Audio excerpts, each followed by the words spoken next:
Hey guys, Deal Games here, and welcome back to the follow-up on one of my most popular videos of all time.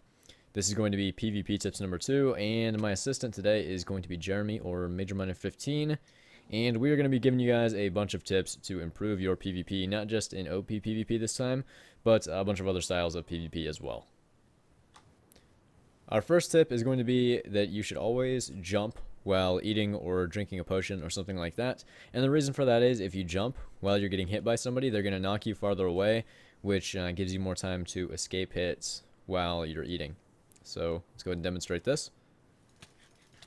You can see if he jumps while he's getting hit, then it launches him quite far, and it gives him an opportunity to eat without worrying about taking enough damage to kill him. Now he's going to show you what it looks like if he just walks straight forward and takes hits. And you can see he's not going nearly as far this time, so it's definitely an advantage if you jump to make sure you get knocked away, and that will prevent your opponent from hitting you as many times. Our next tip is going to be on avoiding bow spam. If you're not aware of what bow spam is, basically it's when somebody uses a bow and fires as many arrows as they can in a short period of time to try to just knock you back from them and keep you away. It doesn't really do all that much damage, but it can be annoying. It can prevent you from getting hits that you need.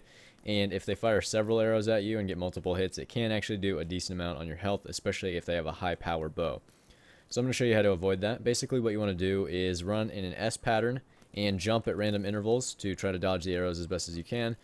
And you'll see that I can do a fairly good job dodging these arrows. I might take one or two, but it'll be a lot better than if I just ran straight for him and didn't jump or anything like that.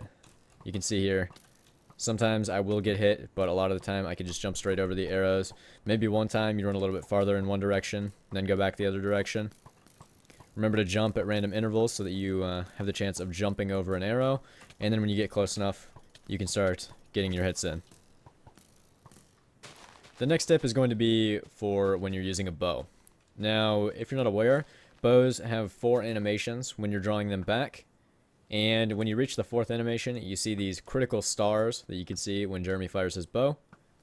Those critical stars add a significant amount of damage to the bow. And when you draw your bow back, you always want to make sure you get that 4th animation so that you can do the additional damage.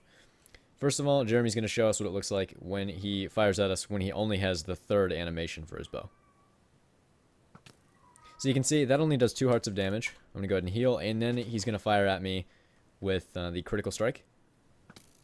And you can see that time it did 4.5 hearts versus the 2 that it did before. So that's 2.25 times more damage than it did when he just had the 3rd animation. So quite a bit more damage from drawing the bow back all the way. Next up is the all-important speed potion. I can't stress enough how important this is, especially if you're really good at strafing and you have a good mouse that allows you to aim well. Because of the way netcode is written in Minecraft, if you have a speed potion and your enemy doesn't, you'll be able to hit them a lot easier than they will be able to hit you.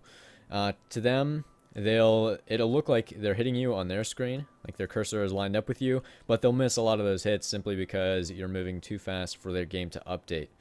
So let's go ahead and take a speed 2 potion here. This is a 4-minute speed 2, which you can't get in the vanilla game, but you can get regular 2-minute speed 2 potions. And this is a 40% speed boost. I'm going to take this now, and we're going to try to hit Jeremy with our fist while he tries to hit us with a sword.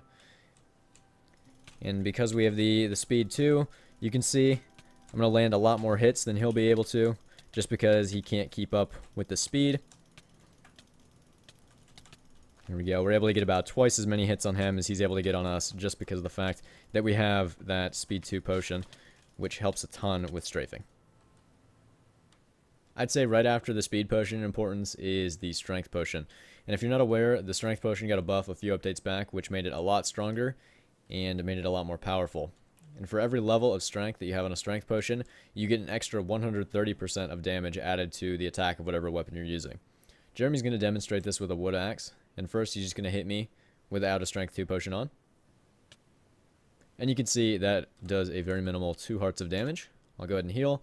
He'll take a strength 2 potion, and then he'll hit me with the same wood axe again. And that time, it did a full 7 hearts of damage. So you can see it gave a 5 heart damage boost to his wood axe. And if you're using something like a diamond sword, because it's percentage based and not just additional damage on the strength potion, it'll do a ton of damage when combined with that strength 2 potion.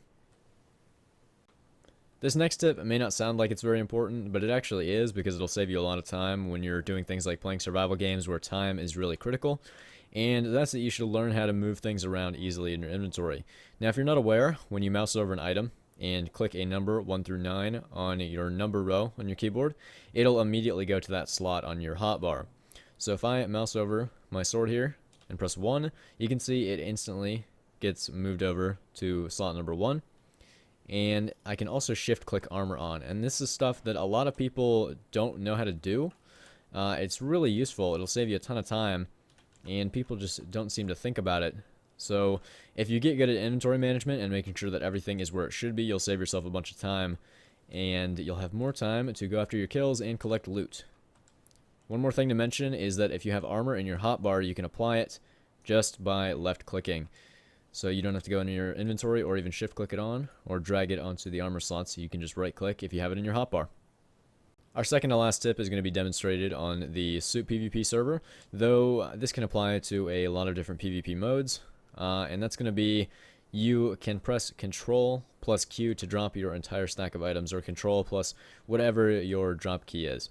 So if I were running from Jeremy and we were PvPing, and I had to ditch all these bowls that I had in my inventory, then what I would do is I would hold Control and then press my drop key, which happens to be Y, because that's a lot more easy for me to reach in Q. But I can drop all my bowls just like that and not have to spam Q or drop key or do anything like that. And just like that, I'm able to get a fresh inventory of soups. Our last tip is probably one of the most important for any type of PvP, and that is the sprint key that was introduced in an update a while back. And I'm going to show you guys how to access this. Go to Options, Controls, and you can see right here we have an option called Sprint. A lot of people don't know about this and are still double tapping W whenever they want to sprint. I have my sprint key bound to Q so that I can use my left ring finger on that and sprint without having to double tap W all the time. And then I have my drop key set to Y to make it nice and convenient. So you can see right now I'm just holding my sprint key and I'm sprinting just like that. Don't have to double tap W, don't have to do anything like that. You just have to hold the key down and then press your forward key, and you'll immediately be sprinting without having to double tap W like you had to a while back. Okay, everybody, so that's going to be the close of my second PvP tips video. I hope you enjoyed it a lot, hope you learned a lot, and I hope you'll find this stuff useful whenever you PvP.